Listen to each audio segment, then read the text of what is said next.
or turns over. And I'm thinking particularly, the new middle class in, say, the Philippines or Bolivia or Mozambique. Do they go straight for the most efficient high-end air conditioning systems when they want those? Or are we, is additionality driven by those, income effects? Does it counterweigh the decarbonization trend? I think there are several really important points that you've uncovered. One is that practically all the integrated assessment models assume that once you've installed, say, a coal-fired power plant, it will run at its rated output for 30 years. That isn't what actually happens when you do economic dispatch, which China's about to switch to, and is coming in many other parts of the world. Lately, you've had a 2.8% a year decrease in run hours for Chinese coal plants, because even without economic dispatch, they're exposed to the competitive pressure of renewables that are quite astonishing. India and China have just raised renewable output by more in 2 years than their entire respective nuclear outputs in 2018. Another important point is that we may or may not have seen the global coal peak yet. It's still bouncing around as Chinese policy fluctuates, but we're certainly close. And we already see extraordinarily rapid growth in renewables. This is the carbon-free total final energy consumption in the world. And it isn't all electricity. There's a little blue wedge of biofuels, and the kind of gold wedge up at the top isn't even in most analyst statistics yet. It's what's called modern renewable heat. It's not in the BP stats. It's hidden deeply in the IEA stats. By the way, this and the previous few graphs are in a new paper I hope will be out with several co-authors later this month or so. But that's 4.2%, 16 exajoules a year of final consumption from renewable direct heat that people didn't even know was there. And if you look at the slope of the total growth of decarbonized final energy consumption, magenta at the bottom being nuclear, blue hydro of all sizes, other renewables on top, that is clearly at a pace that is displacing a lot of output. First half of this year, and with this number, look at 4 countries, China, India, US, and Germany. They generated 36 terawatt hours less from fossil fuels than in the first half of 2018. And the US and Germany cut their fossil generation 3 times as much as China and India raised theirs. But meanwhile, in that first half of 2019 versus 18, those 4 nations' carbon-free generation rose by 139 gigawatt hours. Richard, let me terawatt hours. So we are actually seeing displacement just on the margin as a strong emerging signal. As a follow-up to that, Richard, you worked in the government. You were the head of the EIA. What is the role in these trends that Amory's talking about and that you spoke yourself? What is the role of government? I know Amory has not really talked about mandates or goals or decarbonization goals, renewable mandates, et cetera. How much is government driving this bus? I think it's a combination, but I think government policy has actually been quite important in moderating energy consumption growth. From building efficiency standards to fuel economy standards, I think it's actually been quite important. Reflecting though on a little bit further on Andrew's question, I don't see global energy consumption stopping anytime soon. I think improvements in energy efficiency and the energy intensity of the economy can moderate that growth and over time possibly bring it down.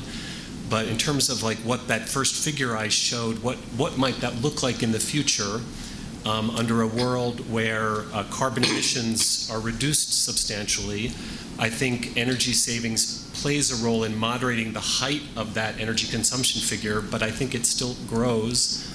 And it's more about where the well, it's also about where the fuel comes from and whether or not what the composition look like, I think actually has a lot to, I mean, the zero carbon energy sources I think are going to grow. And the degree to which the fossil energy sources shrink, I think is going to have a huge amount to do with carbon capture and storage. In fact, if you think, and there's one little quick point here, which is if you think about the massive environmental issues that we've dealt with in the United States, if you go back to the 1970s, like the tremendous improvements in air quality have come about at the same time that we've increased our fossil energy consumption. How is that? Well, we had end-of-pipe solutions that actually worked in cleaning up the air. In climate, it's different. We've got basically one end-of-pipe solution at this point in time. It's called carbon capture, utilization, storage, and it's yet to really take off. And then question mark, if it did, is it competitive with the zero carbon energy sources? And so I think what that portfolio looks like is going to, in a carbon constrained world, it's going to depend heavily on carbon capture, utilization, and storage. I don't think we're going to do that at all, because I think it's way too expensive. We'll use natural systems carbon removal. So I have a different view, one of the few things Richard and I differ on, and it's informed by a wonderful paper by Grubler et al. From IASA Nature Energy, June 2018. It's really the first serious integrative assessment model look at efficiency, and it's technically conservative, but it shows how to get to 1.5 degrees with a supply-side investment $1 to several trillion a year less. It's very robust, and it doesn't require any carbon capture and storage BECS or anything like that. Let me construct how I think you can get there. 8 years ago, we did a major synthesis called Reinventing Fire, which is tracking nicely to what's actually happening in the market. It showed how to triple U.S. efficiency and quintuple renewables by 2050, $5 trillion cheaper in net present value private internal cost. No new inventions, no acts of Congress, led by business for profit. And I can show you, if you like, the data on how that's actually playing out in the market. All right, another question? But then that inspired an even more dramatic Chinese analysis by their best energy shop, which then slid right into the 13th five-year plan. And then if you take the on track in the market U.S. synthesis, as shown here, and the adopted in strategy Chinese Reinventing Fire, and you extrapolated those to the other half of the world, you could end up with a 2050 cost of energy services $18 trillion less net present value private internal cost than business as usual. And if you invest a modest part of that in natural systems carbon removal, you would get to 1.5 degrees, still with trillions of dollars left over. Sir? All right, thanks. Kerry King, University of Texas. So I'm going to go on the first, John, I guess I probably disagree with you, and perhaps Amory on the Jevons paradox. I think it's roughly alive and well. I mean, there's not many people selling less efficient devices out there. And as Richard points out, we're just adding types of energy consumption, not subtracting them. So to date, we have got more efficient over time, and we consume more energy, and that's essentially the premise of the paradox. I'll ask a question on effects of efficiency or investment in new types of capital. Since we have Amory here, is essentially the perhaps the world's guru on efficiency and that systems level thinking.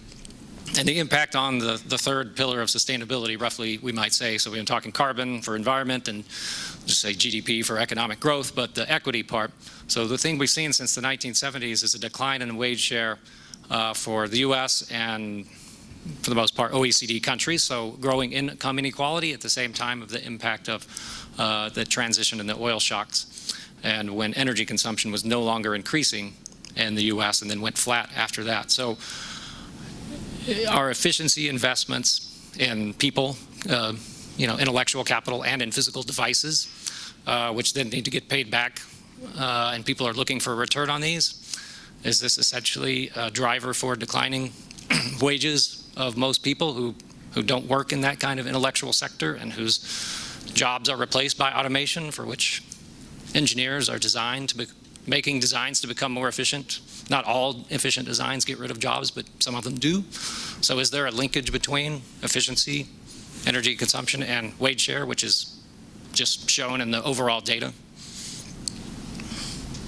I think you're making it way too complicated. The Gribler paper that I mentioned is particularly strong on showing an intimate alignment between the low energy demand future and virtually all of the sustainable development goals. And both we and our Chinese colleagues in Reinventing Fire China found the same thing. And these are probably the most detailed low demand futures yet analyzed. And they're also, by the way, in peer-reviewed literature, although the climate people tend to ignore them. I don't think this is a good place to get into Jevons paradox. Rebound effects are very complicated, they're very hard to measure, and they're virtually always very small. They're real, we count them to the extent justified by compelling literature, but they don't make a material difference to the outcomes. So Richard, Resources for the Future has written a lot about the pricing of carbon, particularly on the state level, since right now, let's face it, that's where all the action is. So can you talk about what you find as an attractive state carbon program? Well, there's a lot of interest in different forms of market-based carbon policy. And we're actually pretty active at the federal level as well as the state level. For those who aren't in DC, there's been a tremendous uptick in interest in policy development in Congress since last year. There's a tremendous amount of policy development going on. No one expects anything to be passed of that type in the next year or so, but there's a lot of work that's going on now to set the stage for 2021 and beyond. And that's ranged from carbon tax to cap and trade, which is not so much out in the open, but there's definitely, that idea is not dead, despite what people may think. And also ideas like a clean energy standard, which would be applied just to the electric power sector, which again it's like a renewable portfolio standard, but has a broader, more inclusive set of low carbon technologies that could participate and does it through a market-based least cost framework. So there's all those are going on at the state level. I mean, at the federal level. At the state level, we've been involved with the Regional Greenhouse Gas Initiative, which was one of the first applications in the United States of a cap and trade system in northeastern states. That is, again, alive and well and expanding. I suspect that with Virginia, with the change in the legislature there, the only thing that had stopped Virginia from joining the Regional Greenhouse Gas Initiative was the legislature, which has now changed. So I expect that to happen. Pennsylvania, so that's growing. California has continued to use its cap and trade system. Interestingly, and in fact most of these places, it's not the only policy. So different than what us economists might draw on the blackboard. In everywhere that these policies have been applied, they have not been the only policy. They've been coupled with sectoral-based policies for various reasons, both for various reasons. The major thing that I would say is changed over the last 18 months is, if you look back 18 months ago, the only state in the United States that had any kind of a deep decarbonization goal, something like 100% renewable or zero net carbon by 2050, was Hawaii, just 18 months ago. And now we have close to a dozen states that have either passed statutes or governors have goals, or there's some very serious policies being put into place on decarbonization, particularly of the power sector. And then you take states like New York, which have a law that by 2050 the state will be net zero carbon. So this is a really dramatic change. So the okay, so let's talk about New York, because I have a question, because I'm from there. And I live on Long Island. And as you may know, the Williams pipeline wants to build an expansion. I guess really it's going to be a parallel to an existing line that sort of comes off of New Jersey, cuts across New York Bay, and comes into New York. It's needed. There's no doubt that it's needed. And essentially Andrew Cuomo has ordered the State Public Utility Commission to not allow it. The local utility, National Grid, has said, we're not going to hook anybody up. Cuomo came in and ordered them to do some hookups. But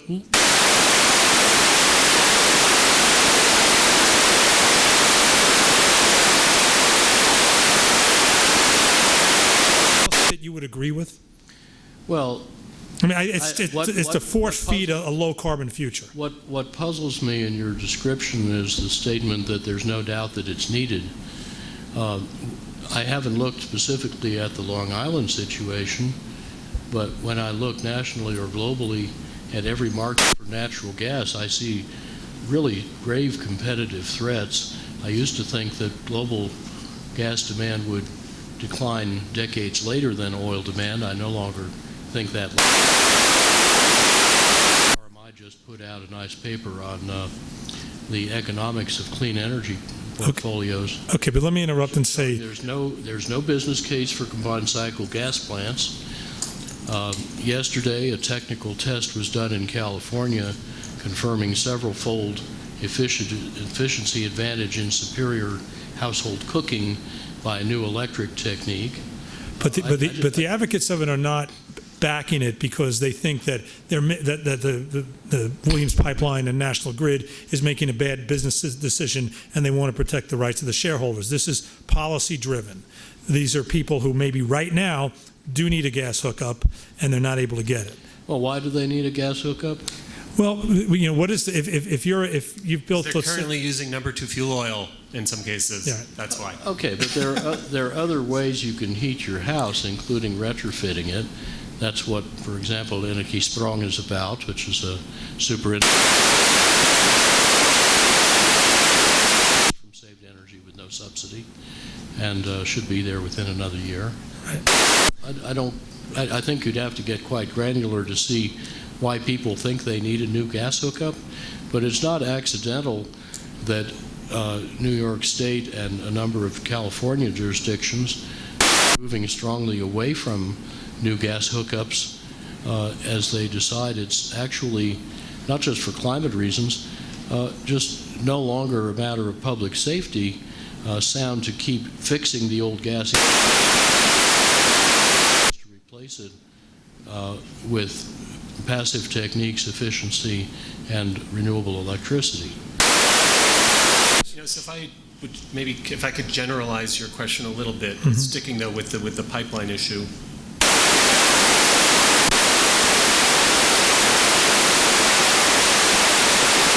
That pipeline infrastructure decisions have become the battleground, the tactical battleground for a lack of contentment with our national climate policy. And so we have climate policy being waged on a pipeline-by-pipeline basis by people who want action on climate. I mean, I think it's pretty clear, and I think that a solution to that so that we can have rational infrastructure policy and we can also address climate change is by having a comprehensive national policy on climate. And, you know, my preference would be that we do that in a cost-effective, economy-wide way, which would mean something like a carbon price. And I think that this could go a long way in rationalizing our energy infrastructure decisions, because our energy infrastructure decisions will then be more consistent with progress on climate. In the absence of that, however, people are left, I'm not going to speak specifically to, you know, the Cuomo's issue, but people are left with, like, what actions can they take? And so it becomes tactical, inefficient, disruptive to other economic activity, but, you know, we have to have a response to that that's other than, you know, you shouldn't do that.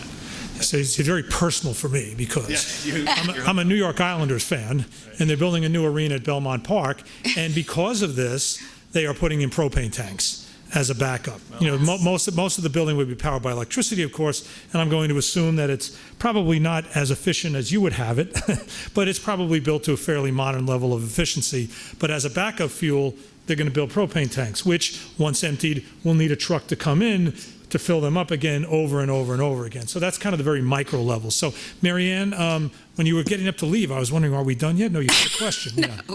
Well, I wanted to continue further on this issue of states versus national rights. Obviously, it's an issue when a state decides that a federally permitted pipeline should not go through. It's going to be an issue if we ever do get a federal policy. Can you imagine layering a federal policy on top of 30 different, you know, state policies?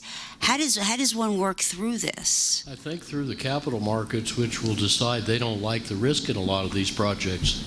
Look, the RMI study I mentioned on clean portfolios found that none of the proposed combined cycle gas plants in the U.S. Would pencil out. Every damn one of them was a pre-stranded asset, along with hundreds of billions of dollars of investment in gas supply to fuel them. Investors figure out pretty quickly they don't want to own those things. Well, that's fine, but I'm thinking if there's 30 clean energy standards and the federal government wants to layer a carbon tax on top of that, I mean, how do you work through this? Yeah, I mean, it's a really good question, Marianne, and I would say, unfortunately, we're finding ourselves in a position where we very well might be in that world. I guess speaking personally, when California and the regional greenhouse gas initiative states started developing their policies, I and many other people were much more in favor of a national policy. It's not only a national issue, it's actually a global issue, so dealing with it at a state level doesn't make a whole lot of economic sense. But here we are, 20-something years later, and we still don't have a national policy. And so I think it's completely understandable that states are wanting to take action on their own, particularly when, on the federal level, it's actually gone in the opposite direction. Now, that doesn't, but to answer your question, it depends how far along we get, right? So, we have, with anybody in the audience who works on electricity policy knows that, 50 state public utility commissions and the way that our electricity markets are charged is a huge impediment to rational federal policy around this, right? You can even compare what we do in electricity relative to gas and the relative federal versus state role, and it's a world of difference. So we could get to a point with clean energy and climate where we're at the point. I don't think we're at that point yet, but we could be there. And the more you design state-specific policies that are therefore going to be designed in a way that is politically feasible for that state, which usually is some kind of deal-making that then develops vested interests, you start to put stuff in place that is in fact hard to shake up afterward. Let's go back to the transport question. We're supposed to be looking back and looking forward here, and we've done a lot of looking forward. So we'll ask another question. 20 years from now, a lot of alternative sources of energy out there to propel personal vehicles. What do you think is going to sort of win out? Will it still mostly be internal combustion engine, but with a heavy dose of battery vehicles? Is it going to be fuel cell, hydrogen? What do you see 20 to 30 years on a personal vehicle? So, personal 2- and 4-wheelers, I think, will, on the margin, go very heavily electric. How many of you have actually driven a modern, high-quality electric vehicle? Wow. You are. It's a very different experience. Yesterday, I put mine in the shop to get the snow tires on, and I had to drive a Dino Juice vehicle, and it was really an antiquarian experience switching back. It was like very often once you get in the habit of driving a modern electric car. People will buy them because they're better, not just because they're cheaper, and they'll be at sticker price parity by about 2023 or 4. Now the heavy vehicles are much more interesting. That's where electricity and advanced biofuels and hydrogen and maybe LNG get to compete. But remember, if the trucks get several-fold more efficient, and that's well demonstrated technology, then the tanks get smaller for the same range, so you actually don't need to liquefy natural gas for it to package. Richard, are you concerned that the possible squeeze on battery electric vehicles would be the battery and the fact that we have to take cobalt out of the Congo and lithium from all sorts of places, and I guess lithium's biggest source is Ecuador, I believe. So anyway, you new battery report out a few days ago. Let's talk to Richard, then you can. I think that I would roughly agree with what Amory said, which is I think we'll know pretty soon the relative competitiveness in personal transport of EVs versus internal combustion, but all the indications for me point that economically there appears to be technological, economic advantages to EVs that are going to be really hard to beat. But from a petroleum point of view, that's just one part of overall petroleum use, and even in transport, it's only one part, and the fastest, a very fast-growing part is for freight and heavy trucking, and that's much harder with EVs. And so, yeah, I wouldn't write off fuel cells. The other part of what you asked, though, was just this, 40 years ago, we were worried about being too dependent upon Saudi Arabia and the Middle East. Are we not going to be too dependent upon the Congo?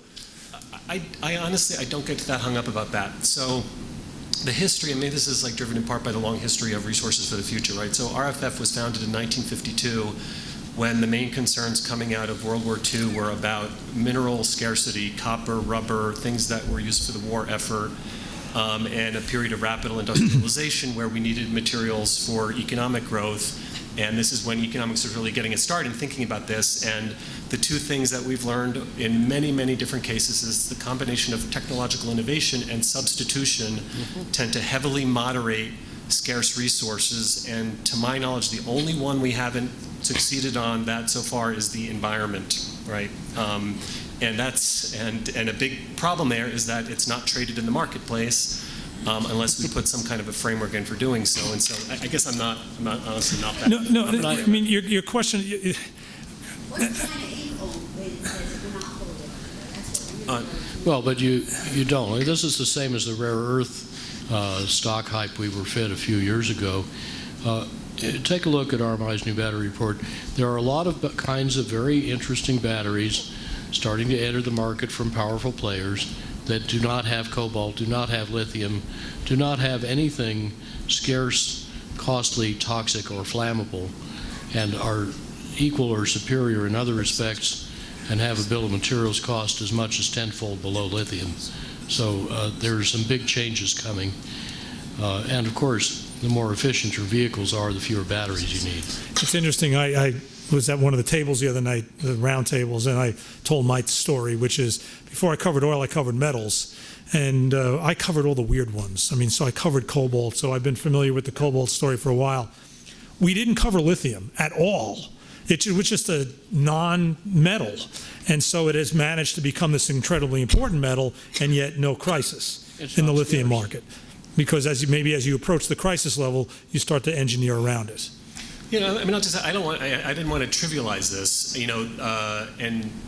which is that. Well, I don't think you did. Actually, I think.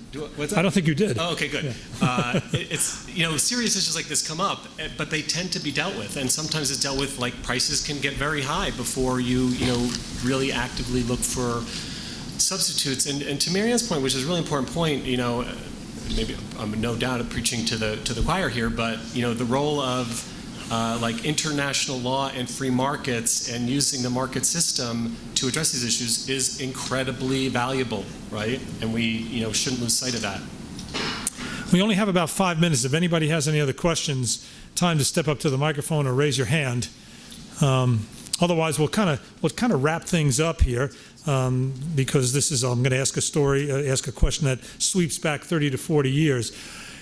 Amory, you laid out how you predicted an increase in energy efficiency over those many years, and it's actually on target to kind of hit your goal or hit your projection. What has, though, really surprised you? I mean, you've been in this industry since, I guess, the 70s, if not before that. What didn't happen or did happen that you just did not foresee coming?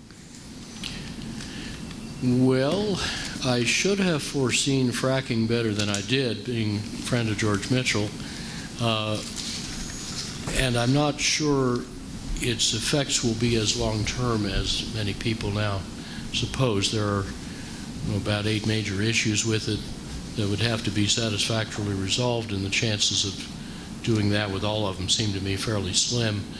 But demand-side developments would obviate that need. Meanwhile, I guess the thing that most surprised me is that markets, being as imperfect as they are, work as well as they do, and that in the long run, the best buys do tend to win, despite all the obstacles and often stupid policies in the way. Yeah, I'll just just because it's immediate follow-up on what you're saying. I'd say almost the biggest change that I've seen. There was a relationship between the price of crude and natural gas that it varied, but it sort of changed over the long run. It was sort of stable, and now that's totally broken because of fracking. I personally think that's one of the biggest changes that I've seen. That to get a price relationship that permanently alters doesn't happen too often. So, Richard. Yeah, I mean, for sure, unconventional gas and oil is a really big one that has upended a lot of thinking about a lot of different things, including market prices. I guess two others that I would mention is the dramatic drop in renewable costs. I mean, it's been, and I think the source of that, which I would attribute a lot to China getting engaged in particularly in solar, but that has been it took a lot longer, but then happened a lot faster, I think, than I think many people thought. I think that within that wind, I think I mentioned this earlier, wind was thought to be a mature technology. When you looked at like learning curves, it was like, oh, well, wind, we'll still get learning in solar, but wind not so much. And wind has continued to come down. And then a third one, I think, is the application of data analytics and information technology to the energy system, which I think we're still, we don't even know what's going to happen there yet. And I can add one that I think is going to surprise everybody. How many of you know the Kingsmill Bond little essay last November from Carbon Tracker? It shows that when a fast-growing insurgent in a slow-growing market reaches 2 or 3% market share, that's all it takes to crash the sales and valuation of the incumbents. And it gives many examples of that. And the basic reason is that under those conditions, the fast-growing insurgent takes all the growth out of the market, and investors want growth, not just size, because if they hold the stock after the sales have stopped growing, stagnation strands assets and competition depresses prices, so they don't want to be there then. And this gets real interesting real fast when you look at today's markets, where the fast-growing insurgents in both supply and demand side are in slow-growing markets where the slow growth is the small difference between two small numbers, rate of GDP growth and rate of intensity decline. So if you speed up intensity decline a little bit, that has a dramatic effect on the slow growth that the fast-growing insurgents are taking, and that can change the dynamics real fast. So we're looking at ways to accelerate that. So I think that's going to be one of, if you ask that question 10 years from now, that incredible speed of change when you get to that flipping point in the capital market is probably one of the stories that practically all of us today have been missing. And that's why in Tony Seba's archival photos, you look down Fifth Avenue in the Easter Parade, 1900, you got to look hard for the first car. 1913, you got to look harder for the last horse. Well, OPEC's World Oil Outlook that came out this week sees annual increase in petroleum demand between now and 2040, averaging out at about 500,000 barrels a day, which, Marianne, I know from your work at Conoco, that's a rounding error, right? So anyway, I want to thank Amory, I want to thank Richard, I want to thank Marianne for asking me for this great honor to be able to do this, and I will turn it back over to Marianne to bring things to a close.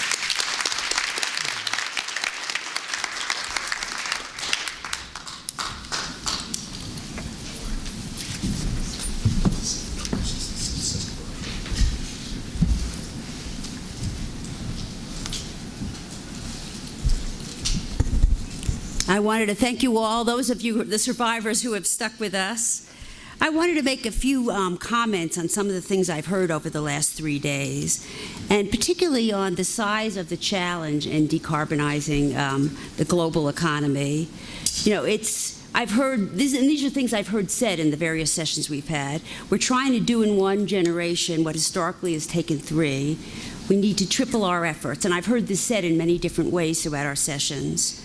How do you deal with the challenge of repurposing existing infrastructure to reduce the cost of making these changes? The fact that nationalism and populism may be forces that are preventing this from moving forward. And then creating technologies have and have-nots. One of the reasons why I responded so much to that China Inc. thing is because private investors, you know, mines are very risky, and private investors, and the great example is everyone thought we were going to have all this battery production. It didn't come very fast, and cobalt prices collapsed. So private investors don't really want to invest in these mines. They're highly risky and very cyclical also. And but there is a country that has an industrial policy that gets its industry to invest in these things, and the U.S. really doesn't have that. So is the U.S. going to become either material or technology have-not? Are there other countries in the world that won't have access to the same low-carbon resources that China does? So those are some of the things that I worry about. The most depressing comment I heard the entire event was, we've waited too long to have a comfortable price trajectory in this transition. That was by far the most depressing thing that I heard. I did hear a lot, I mean, I don't know when you arrived, Amory, but I did hear a lot about, particularly in the power sector, on unlocking the power of demand. And to some degree, they were referring to curtailment as a resource, but demand was really deemed to be extremely important, controlling demand in the power sector as a way of decarbonizing. In terms of effective government policy, the most depressing comment I heard was, how do you optimize policy design in some optimal political environment? And if anyone has an answer to that, I'll buy you a drink after we're finished here. Geopolitical impacts were kind of interesting. I think there was a general consensus in that panel that there was insufficient investment going to be made in traditional fuels because of the decapitalization of publicly traded conventional oil and gas companies, and all this would apply to coal as well. And for national oil companies, in a low-price environment, there would be budget pressures. But there's also potential for price spikes because of this insufficient investment. So it's leading to an unstable environment. And if this is happening because of, partly because I think there's a demonization going on of the oil and gas industry, the view of potential stranded assets, even though the companies are probably valued on their proved reserves and they don't go out that far, as probably most of you know. And greater conflicts. Resource owners like Iran being pushed aside and what actions they take to sort of get themselves back in the public face. Another thing that I heard that was interesting is how do traditional oil and gas companies play in this transition? And what I think we heard was project demonstration, doing things like CCUS, developing new business models, at least for the larger companies, but maybe for the smaller companies who are more entrepreneurial, capitalizing new energy forms. And the one interesting comment was the oil and gas industry does nothing to lobby to make these low-carbon fuel investments we want to make economic. Every other industry lobbies for things, but the oil and gas industry does not lobby for that. So find an economic opportunity and help policy shape that. And I guess the thing that was most depressing to me personally is very few people at this event viewed natural gas as having a role in this low-carbon transition.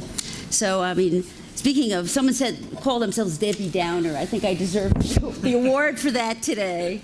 But anyway, it's been a very interesting event, and I wanted to thank all of you for coming and conversing on these important topics. Please complete the conference survey in the YAP app, and I hope to see all of you in Austin on November 1st through 4th for our Austin USAE conference on energy economics, bringing markets, policy, and technology together. And I think we need to add the word design for you, Amory. So thank you very much.